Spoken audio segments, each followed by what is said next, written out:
కూర్చోండి ఇజ్రాయల్ గారు, కూర్చోండి కూర్చోండి కూర్చోండి కూర్చోండి కూర్చోండి కూర్చోండి కూర్చోండి ఇజ్రాయల్ గారు. నా అధ్యక్ష, కూర్చోండి. గౌరవ సభ్యులు 2019 నుంచి 24 వరకు చంద్రబాబు నాయుడు గారు పారిపోయారని మీరు అంటున్నారు అధ్యక్ష. మీరు నాకు తెలిసినందుకు మీరు ఎమ్మెల్యే కాదు అనుకుంటప్పుడు చంద్రబాబు నాయుడు గారు హౌస్కి వచ్చారు, శాసనసభ సాక్షిగా నా తల్లిని అవమానించారు అధ్యక్ష. అది గుర్తుపెట్టుకోండి. మీరు గౌరవ సభతో వస్తున్నారు, మా తల్లిని అవమానించారు. ఈ రోజు మీరు కావాలని పోస్టులు కూడా అట్టని పెడుతున్నారు. మా తల్లిని అవమానించారు ఆ రోజు, మీకు గుర్తురాదా? ఎన్ని ఎక్కడ అవమానించలేదు సార్, ఎక్కడ అవమానించలేదు. మీరు ఎట్లా మాట్లాడతారో, మీరు ఉన్నారా హౌస్ లో? మీరు ఉన్నారా హౌస్ లో? మీరు ఉన్నారా హౌస్ లో? ఆ రోజు కూర్చోండి. మా తల్లిని అవమానించారు. అక్కడ ఉన్నారా హౌస్ లో? షర్మిల గారిని అవమానిస్తారు, విజయలక్ష్మి గారిని అవమానిస్తారు, మా తల్లిని అవమానిస్తారా? ఏం గుర్తురాదా మీకు? అదే ఒక్క నిమిషం నేను కూడా మాట్లాడచ్చు, గుర్తుపెట్టుకోండి. ఒక్క నిమిషం నేను కూడా మాట్లాడండి. ఏనాడు మేము మాట్లాడలేదు. కూర్చోండి. ఏనాడు జగన్మోహన్ రెడ్డి గారి కుటుంబం గురించి మేము ఏనాడు మాట్లాడాల? నేను ఏనాడు మాట్లాడాల? మా సభ్యులు ఏనాడు మాట్లాడాల? కూర్చోండి. శాసనసభ సాక్షిగా మా తల్లిని అవమానిస్తే కూర్చోమంటారా? కూర్చోమంటారా? 22 వరకు చంద్రబాబు నాయుడు గారు ప్రతిరోజు హౌస్కి వచ్చారు, ప్రతిరోజు హౌస్ నిలబడ్డాడు, సింగిల్ గా నిలబడ్డాడు. సింహంగా గుర్తుపెట్టుకో, సింగిల్ గా నిలబడ్డాడు, పోరాడాడు. ఆ రోజు మా తల్లిని అవమానించారు కనుకనే బాధ తట్టుకోలేక సభ బైకాట్ చేసి బయటికి వెళ్ళారు. కానీ ఎమ్మెల్యేలు ఉన్నారు ఇక్కడ, నిమ్మల రామారెడ్డి గారు వెళ్ళారు, స్వామి గారు ఉన్నారు, ఇతర గొట్టుపాటి రవి గారు వెళ్ళారు. అది మాకున్న చిత్తశుద్ధి అండి. ఈరోజు మీ ఎమ్మెల్యేలు ఎందుకు రావట్లేదు అని అడుగుతున్నా. 10 మంది జగన్మోహన్ రెడ్డి గారు కాకుండా 10 మంది ఉన్నారు, రాలేదు. మా తల్లిని అవమానిస్తే కూర్చోమంటారు? ఇంకా మాట్లాడతాం మేము మనుషులు కాదా? సొంత తల్లి అవమానించారు సార్ ఆ రోజు. మాడుకున్నా కూర్చోమంటారు? అయితే తెలియకుండా ఏదంటే అది మాడితే ఎట్లా అధ్యక్ష? ఎందుకు ఆ రోజు బైకాట్ చేస్తారో మాకు తెలుసు. నేను అక్కడే కూర్చోండి. కూర్చోండి ప్లీజ్ ప్లీజ్ ప్లీజ్. ఎల్ఓపి గారు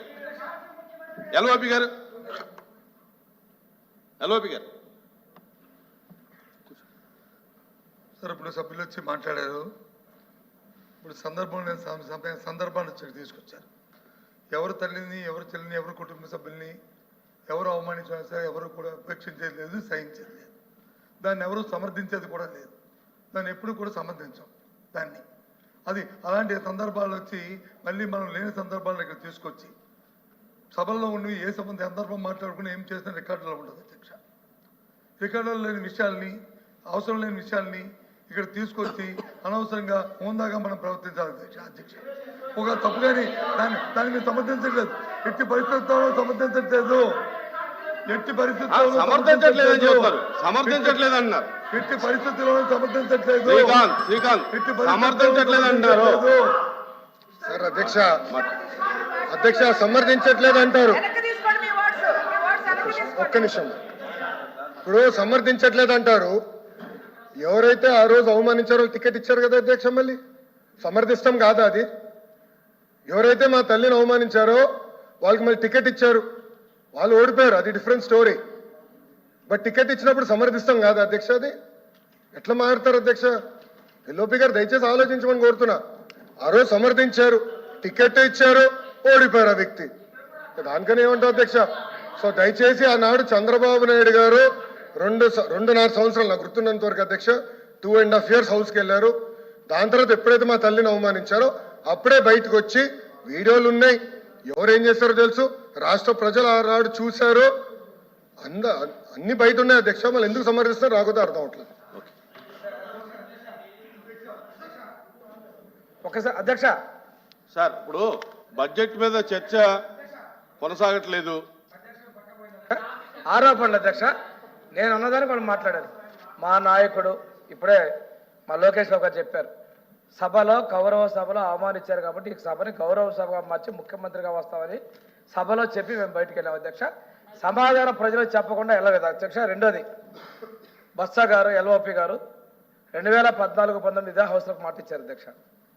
ఆ రోజు వాళ్ళ నాయకురాలు గురించి ఎవరైతే వాళ్ళ నాయకుడు ఉన్నాడో తండ్రిని అడ్డం పెట్టుకుని 1,00,000 కోట్ల దోపిడీ చేసామంటే వారు మాట్లాడేది వాస్తవం రికార్డ్స్ Please. అధ్యక్ష. ఎందుకంటే రెండోది పాత చర్చల్లోకి వెళ్ళకండి. రెండోది అధ్యక్ష, దయచేసి గతం గురించి వెళ్ళకండి. ఆ కన్నబాబు గారు కూడా, Please. ఆ త్రిమూర్తుల గారు కూడా, వదిలేయండి. ఈ సభ్యులందరూ కూడా 14-19 సభలో విజయ అని మాట్లాడింది వాస్తవం కాదా? విజయమ్మ గారు మాట్లాడేది వాస్తవం కాదా? అదే విధంగా ఈ రోజు షర్మిల గారిని, సునీత గారిని, విజయలక్ష్మి గారిని మీరు సోషల్ మీడియాలో అవమానించే వాస్తవం కాదా?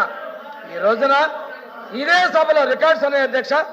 మేము ఎవరైతే మహిళలను కించపరిచారో ఆ సభ గురించి మాట్లాడాం, కానీ ఈ రోజు మీరు ఎందుకు సభకు రాలేదు? Please. మీ నాయకుడు ఎందుకు సభకు రాలేదు? నేను అడుగుతున్నా. కూర్చోండి ప్లీజ్. కూర్చోండి.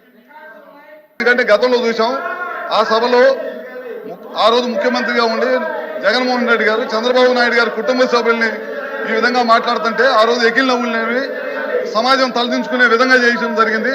తర్వాత పవన్ కళ్యాణ్ గారి కుటుంబాన్ని, అదేవిధంగా మినిస్టర్ అనితా గారిని కాకుండా లాస్ట్కి జగన్మోహన్ రెడ్డి గారి స్వయాన చెల్లెలను కూడా ట్రోలింగ్ చేసి ఇబ్బంది పెట్టిన పరిస్థితి ఎదుర్కొందన్నమాట ఈ రాష్ట్రంలో.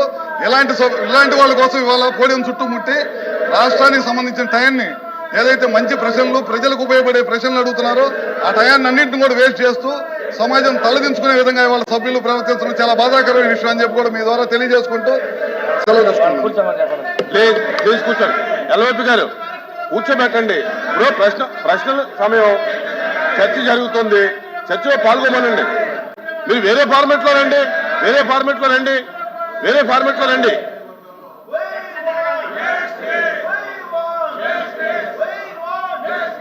ఎల్వైపి గారు మారుతున్నారు.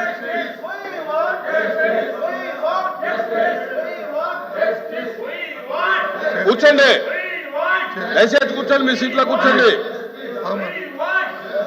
మీరు మాట్లాడతారా? చైర్మన్ గారు చాలా అత్యవసరమైనది. రాష్ట్రంలో వచ్చి ఎంతో మంది యువకుల్ని ఈ సోషల్ మీడియా పోస్ట్ అని చెప్పని లేనిమని పెట్టి వాళ్ళని అరెస్టులు చేసి చట్టాన్ని చేతిలో తీసుకోవడం ఇప్పుడు ప్రజాస్వామ్యంలో జరగలేదు. మీరు వేరే ఫార్మెట్ లో రండి. వాయిదా తీర్మానం తిరస్కరించిన తర్వాత దాన్ని అలౌ చేయడం జరగదు. వాయిదా తీర్మానం ఒకసారి తిరస్కరించిన తర్వాత అది అలౌ చేయడం అనేది సాంప్రదాయం కాదు. దయచేసి మీరు వేరే ఫార్మెట్ లో రండి. దీని మీదే కూర్చోవడం మంచి పద్ధతి కాదు.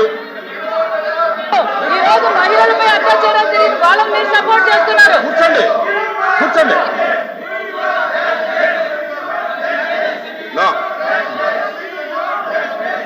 యనమల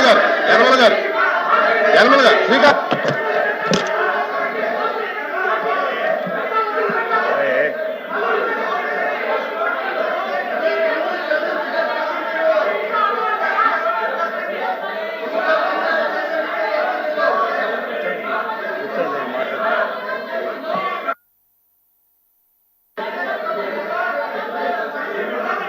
రామకృష్ణుడు గారు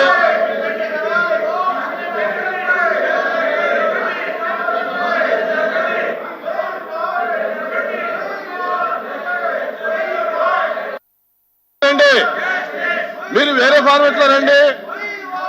వాయిదా తీర్మానం తిరస్కరించాం. మీరు వేరే ఫార్మెట్ లో రండి.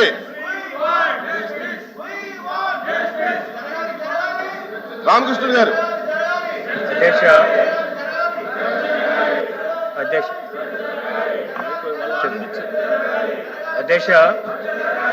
అధ్యక్ష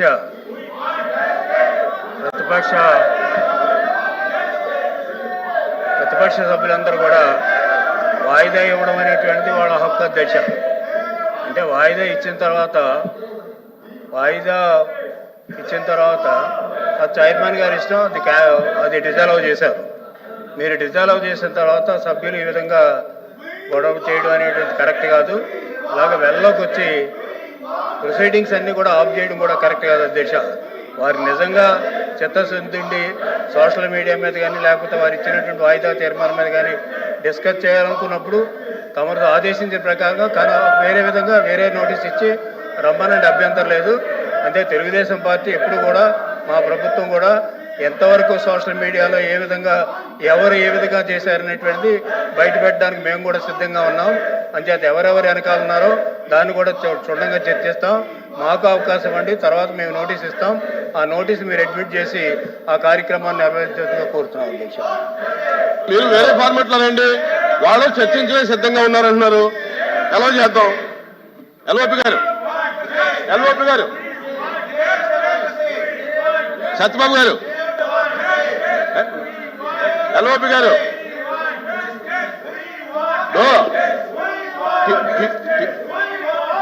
మాట్లాడలేకపోతే ఎలాగా? ఆగండి. వారు కూడా, అధికార పార్టీ కూడా దాని మీద మేము చర్చించడానికి సిద్ధంగా ఉన్నాం. సోషల్ మీడియా మీద మేము చర్చించడానికి సిద్ధంగా ఉన్నాం. వేరే ఫార్మెట్ లో రమ్మనండి. వాయిదా తీర్మానం అయింది కాబట్టి, వారు వాయిదా తీర్మానం తిరస్కరించారు కాబట్టి వేరే ఫార్మెట్ లో రమ్మనండి. మేము సిద్ధంగా ఉన్నాం చర్చించడానికి చెబుతున్నారు. మీరు వేరే ఫార్మెట్ లో రండి. ఇప్పుడు చర్చించండి అధ్యక్ష. వెంటనే మీరు అడిగా ఇప్పుడు చర్చించండి. ఇవ్వండి, వేరే ఫార్మెట్ లో, వేరే ఫార్మెట్ లో ఇవ్వండి, చర్చించండి. వేరే ఫార్మెట్ లో ఇవ్వండి. రాంభూపాల్ రెడ్డి గారు,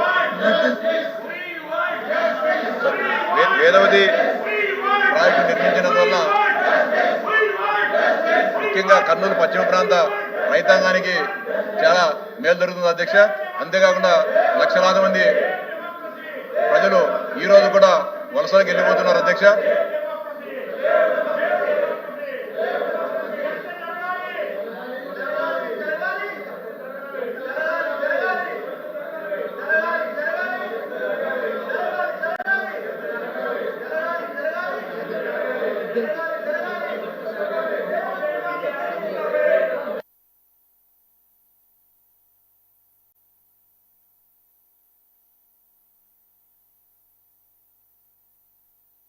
ప్లీజ్ కూర్చోవాలి మీరు, ప్లీజ్ కూర్చోవాలి మీరు, ప్లీజ్ కూర్చోండి, ప్లీజ్ ప్లీజ్ కూర్చోండి.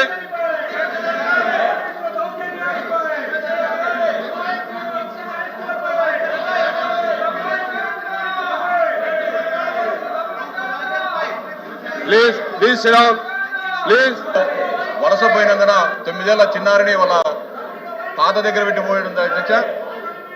ఈ కుసిగి మండలంలో కడదొడ్డ అనే గ్రామంలో 9 ఏళ్ల బాలిక పైన ఆ గ్రామ వైఎస్ఆర్సీపీ సర్పంచ్ అత్యాచారం కూడా చేయడం అధ్యక్ష. అంటే కేవలం ఈ పనులు లేక, ఉపాధి లేక వలసలు పోతున్నందున ఈ అత్యాచారాలు జరుగుతున్నాయి. అంతేకాకుండా ఆకలి బాధలతో ప్రజలు ఇబ్బంది పడుతున్నారు అధ్యక్ష.